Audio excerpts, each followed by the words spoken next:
Thank you.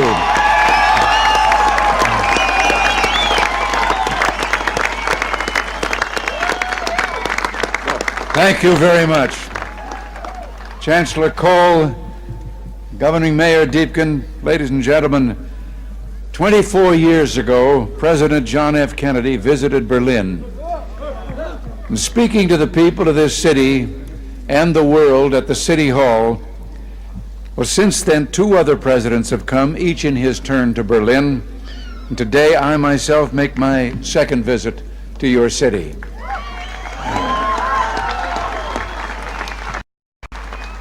We come to Berlin, we American presidents, because it's our duty to speak in this place of freedom.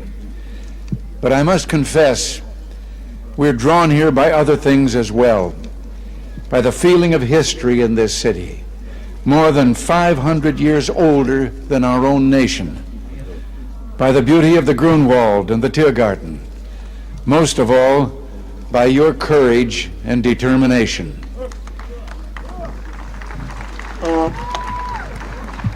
Perhaps the composer Paul Linke understood something about American presidents. You see, like so many presidents before me, I come here today because wherever I go, whatever I do, ich hab noch keinen Koffer in Berlin.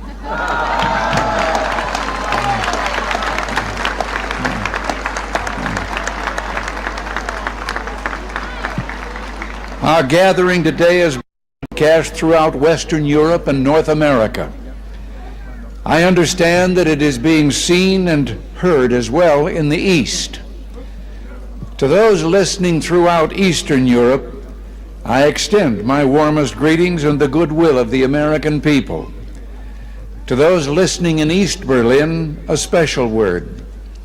Although I cannot be with you, I address my remarks to you just as surely as to those standing here before me. For I join you, as I join your fellow countrymen in the West, in this firm, this unalterable belief, es gibt nur ein Berlin.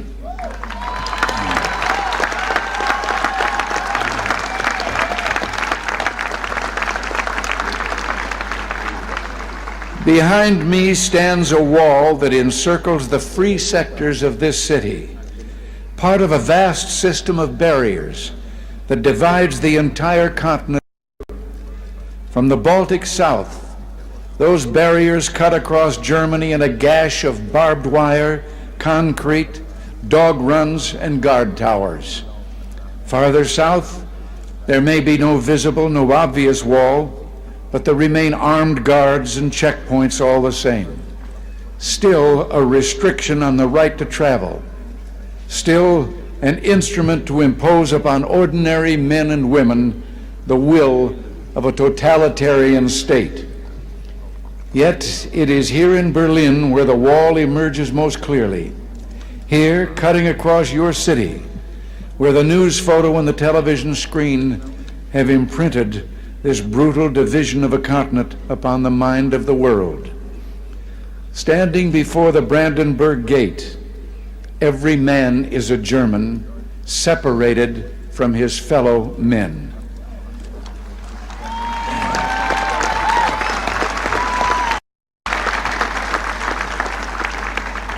Every man is a Berliner, forced to look upon a scar.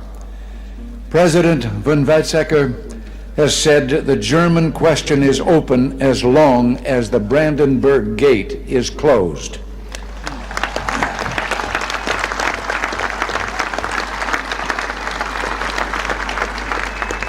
Well, today I say, as long as this gate is closed, as long as this scar of a wall is permitted to stand, it is not the German question alone that remains open, but the question of freedom for all mankind.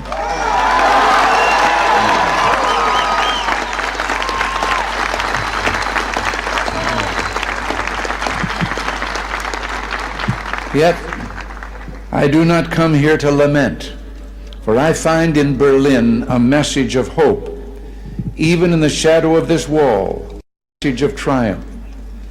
In this season of spring in 1945, the people of Berlin emerged from their air raid shelters to find devastation. Thousands of miles away, the people of the United States reached out to help. And in 1947, Secretary of State, as you've been told, George Marshall, announced the creation of what would become known as the Marshall Plan.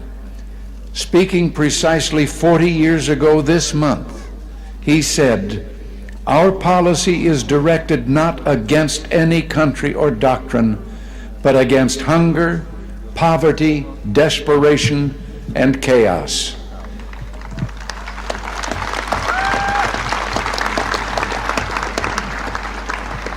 In the Reichstag a few moments ago, I saw a display commemorating this 40th anniversary of the Marshall Plan.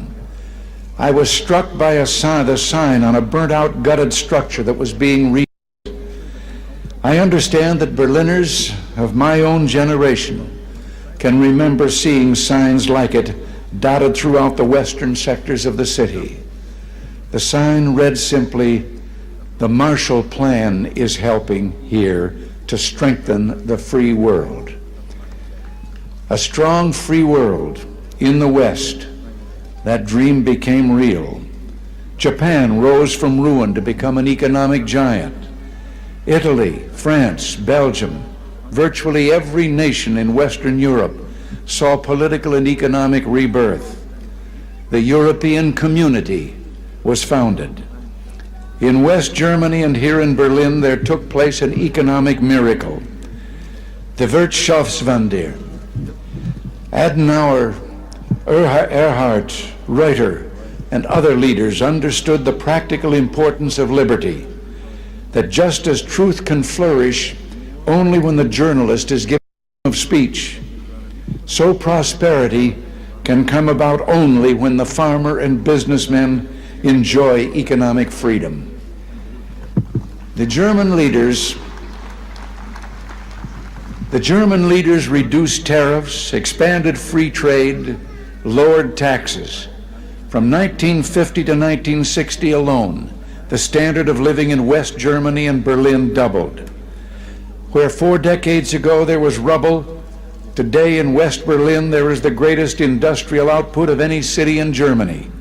Busy office blocks, fine homes and apartments, proud avenues and the spreading lawns of parkland. Where a city's culture seemed to have been destroyed, today there are 2 great universities, orchestras and an opera, countless theaters and museums.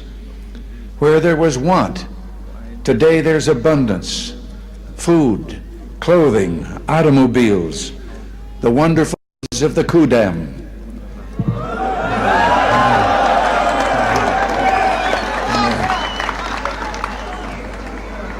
From devastation, from utter ruin, you Berliners have in freedom rebuilt a city that once again ranks as one of the greatest on earth. Now, the Soviets may have had other plans, but my friends, there were a few things the Soviets didn't count on. Berliner Herz, Berliner Humor, ja und Berliner Schnauzer.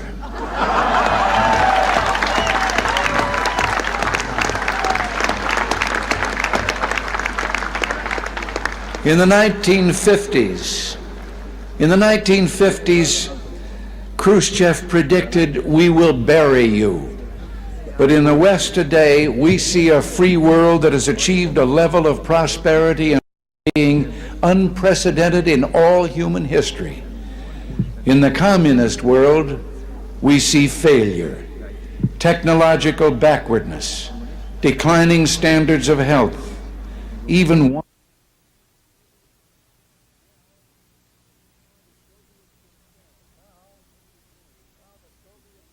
And now the Soviets themselves may in a limited way be coming to understand the importance of freedom. We hear much from Moscow about a new policy of reform and openness. Some political prisoners have been released. Certain foreign news broadcasts are no longer being jammed. Some economic enterprises have been permitted to operate with greater freedom from state control. Are these the beginnings of profound changes in the Soviet state, or are they token gestures intended to raise false hopes in the West or to strengthen the Soviet system without it? We welcome change and openness, for we believe that freedom and security go together, that the advance of human liberty can only strengthen the cause of world peace. There is one sign the Soviets can make that would be unmistakable, that would advance dramatically the cause of freedom and peace. General Secretary Gorbachev, if you seek peace, if you seek prosperity for the Soviet Union and Eastern Europe, if you seek liberalization, come here to this gate. Mr. Gorbachev, open this gate.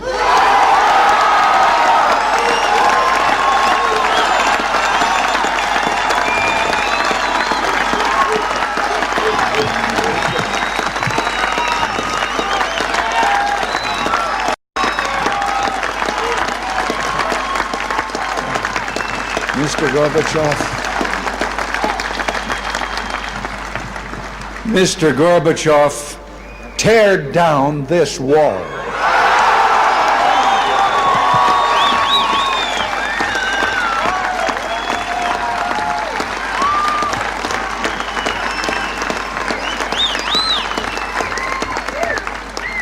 I understand the fear of war and the pain of division that afflict this continent, and I pledge to you my country's efforts to help overcome these burdens. To be sure, we in the West must resist Soviet expansion. So we must maintain defenses of unassailable strength. Yet we seek peace, so we must strive to reduce arms on both sides. Beginning 10 years ago, the Soviets challenged the Western alliance with a grave new threat. Hundreds of new and deadly SS-20 nuclear missiles capable of striking every capital in Europe. The Western alliance responded by committing itself to a counter-deployment. Unless the Soviets agreed to negotiate a better solution, namely the elimination of such weapons on both sides, for many months, the Soviets refused to bargain in earnestness.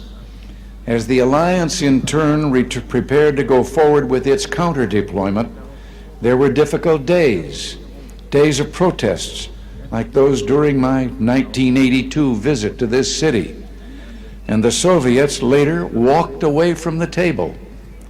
But through it all, the alliance held firm. And I invite those who protested then, I invite those who protest today to mark this fact. Because we remain strong, the Soviets came back to the table.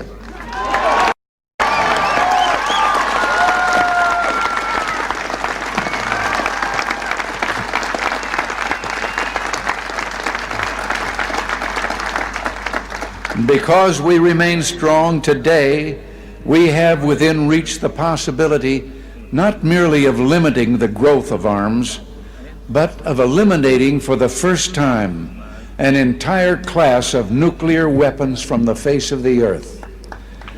As I speak, NATO ministers are meeting in Iceland to review the progress of our proposals for eliminating these weapons.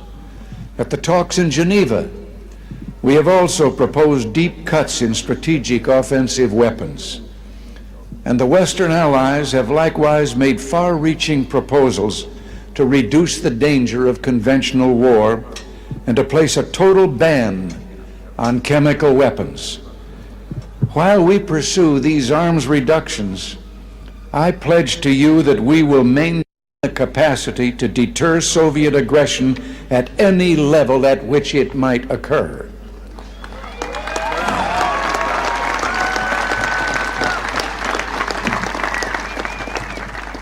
And in cooperation with many of our allies, the United States is pursuing the Strategic Defense Initiative. research to base deterrence not on the threat of offensive retaliation, but on defenses that truly defend, on systems, in short, that will not target populations, but shield them. By these means, we seek to increase the safety of Europe and all the world. But we must remember a crucial fact. East and West do not mistrust each other because we're armed. We're armed because we mistrust each other.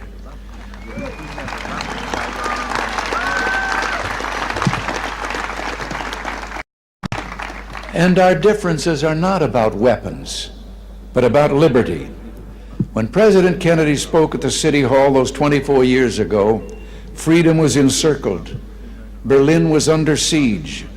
And today, despite all the pressures upon this city, Berlin stands secure in its liberty, and freedom itself is transforming the globe. In the Philippines, in South and Central America, democracy has been given a rebirth. Throughout the Pacific, free markets are working miracle after miracle of economic growth. In the industrialized nations, a technological revolution is taking place, a revolution marked by rapid, dramatic advances in computers and telecommunications. In Europe, only one nation, and those it controls, refuse to join the community of freedom. Yet in this age of redoubled economic growth, of information and innovation, the Soviet Union faces a choice. It must make fundamental changes, or it will become obsolete.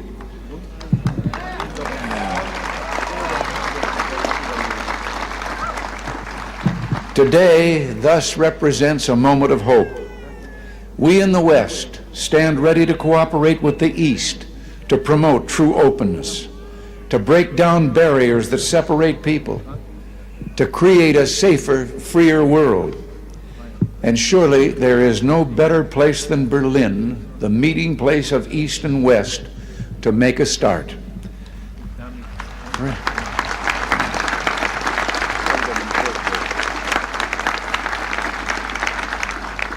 Free people of Berlin, today as in the past, the United States stands for the strict observance and full implementation of all parts of the Four-Power Agreement of 1971. Let us use this occasion, the 750th anniversary of this city, to usher in a new era, to seek a still fuller, richer life for the Berlin of the future.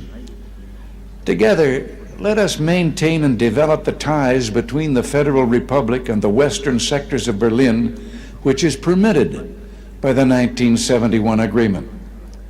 And I invite Mr. Gorbachev, let us work to bring the eastern and western parts of the city closer together so that all the inhabitants of all Berlin can enjoy the benefits that come with life in one of the great cities of the world.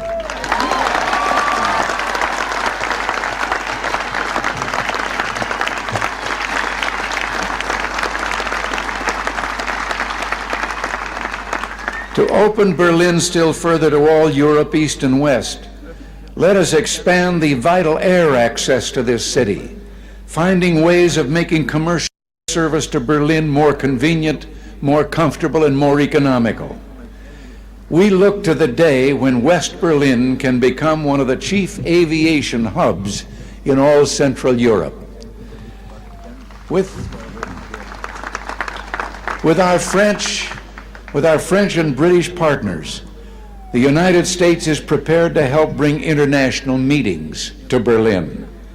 It would be only fitting for Berlin to serve as the site of United Nations meetings, or world conferences on human rights and arms control, or other issues that call for international cooperation.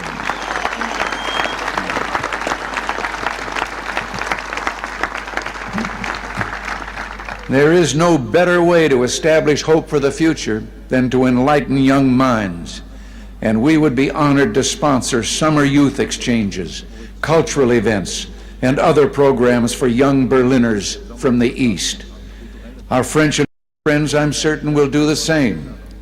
And it's my hope that an authority can be found in East Berlin to sponsor visits from young people of the western sectors.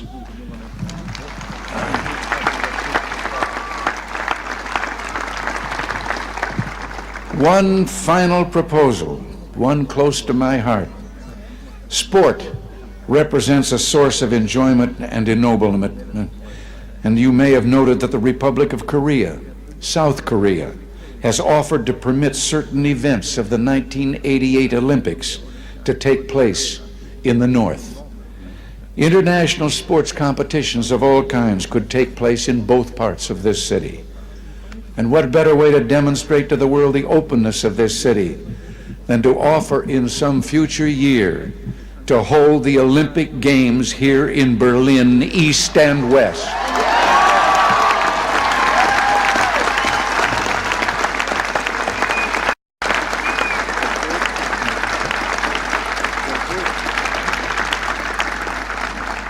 In these 4 decades, as I have said, you Berliners have built a great city.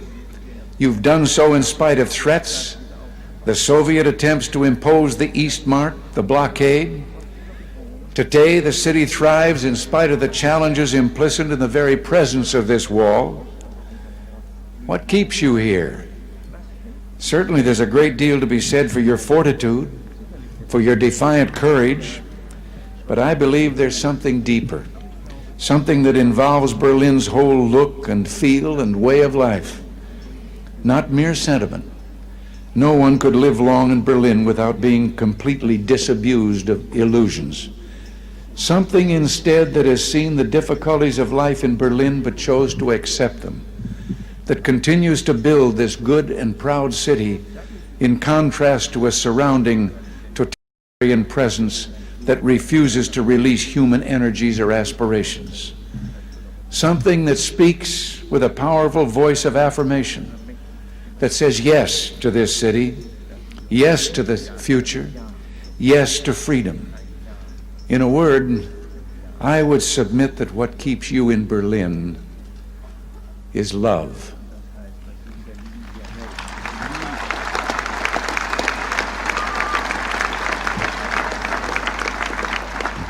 Love, both profound and abiding. Perhaps this gets to the root of the matter, to the most fundamental distinction of all between East and West. The totalitarian world produces backwardness because it does such violence to the spirit, thwarting the human impulse to create, to enjoy, to worship. The totalitarian world finds even symbols of love and of worship an affront. Years ago, before the Germans began rebuilding their churches, they erected a secular structure, the television tower at Alexanderplatz. Virtually ever since, the authorities have been working to correct what they view as the tower's one major flaw, treating the glass sphere at the top with paints and chemicals of every kind. Yet even today, when the sun strikes that sphere that towers over all Berlin, the light makes the sign of the cross.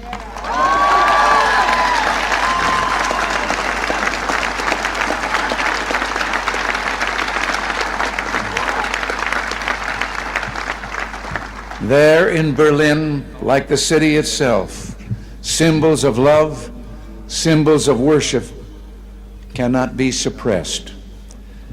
As I looked out a moment ago from the Reichstag, that embodiment of German unity, I know words crudely spray painted upon the wall, perhaps by a young Berliner.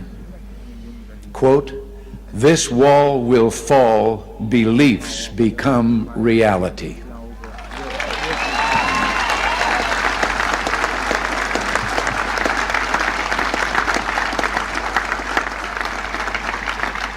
Yes, across Europe this wall will fall, for it cannot withstand faith, it cannot withstand truth. The wall cannot withstand freedom. And I would like, before I close, to say one word. I have read and I have been questioned since I've been here about certain demonstrations against my coming. And I would like to say just one thing, and to those who demonstrate so. I wonder if they have ever asked themselves that if they should have the kind of government they apparently seek, no one would be able to do what they're doing again.